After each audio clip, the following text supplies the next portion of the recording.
দ্রব্যমূল্যের যে ঊর্ধ্বগতি এখন তার পাশ এই দ্রব্যমূল্যের ঊর্ধ্বগতিতে আমাদের ত্রিবেণী গ্রামের যে সুখসাদ আলী বিশ্বাস যে 1 টাকা সিঙ্গারা এখনো মানুষকে দিতে পারছে, এটা আসলে একটা সৎ ইচ্ছা বা মন থাকার মানে মন না থাকলে 1 টাকা সিঙ্গারা দেওয়া সম্ভব না। সে প্রায় অনেক বছর ধরে আমরা দেখছি, সে ছোট থেকে আমরা দেখে আসছে আমাদের বাজারে সে তারা দুই ভাই এই 1 টাকা সিঙ্গারা বিক্রি করে আসছে। দূর দূরান্ত থেকে আপনার ঝিনাইদহ বাইরে থেকেই, জেলার বাইরে থেকে অনেক লোক ছুটে আসে 1 টাকা সিঙ্গারা খেতে। আসলে একটা সৎ ইচ্ছা এবং মনোভাব না থাকলে এটা সম্ভব হয় না। ইনি দীর্ঘদিন ধরে 1 টাকা সিঙ্গারাটাই ব্যবসা, আমরা রেগুলার এখানে খাই এবং যথেষ্ট ভালো বিক্রি হয় এবং বাইরের কিছু ছেলেমেয়েরাও আসে, ক্যাম্পাসের ছেলেরা আসে, মেয়েরা আসে এবং আরো অনেক দূর থেকেও অনেক ছেলেমেয়েরা আসে।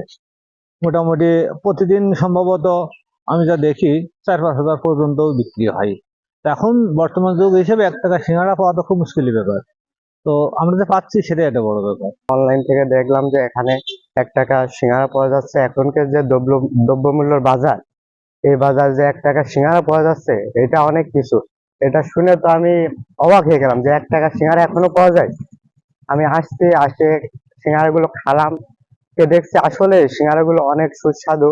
এখনকার যে বাজারে 1 টাকার একটা চকলেট হয় না, তাও তো এখন একটা সিঙ্গারা পাওয়া যাচ্ছে, এটাই অনেক কিছু। সিঙ্গারা আমার পয়লা করতাম, করতে আমি বন্ধ করে দিয়েছিলাম। এখন বিক্রি আমি 8 আনা পিস করেছি, করতে আবার আজ গত 3 বছর ধরে এই ব্যবসা আবার ধরেছি। আমি ধরার পর এখন তেল আটার দাম বেশি হলেও এখন আমার মাল সেল 4,000 করে যায়, তাই কিছুটা লাভ অংশ থাকে, 500-600 টাকা থাকে। আমার খাদ্য ধরেন কোনো ভিতরে কোনো ভেজাল নাই, সম্পূর্ণ আলু। তেল 200 টাকা, আলু 80 টাকা, কিভাবে করবো? তা এই পাশটাই ধরেন সংসারটা ইনকাম হয়ে যায়, এইভাবেই আমার চলছে সংসারটা। হ্যাঁ, আর তেল আটার দাম তাতে কিছু থাকবে, এখন ধরেন একেবারেই কম থাকছে।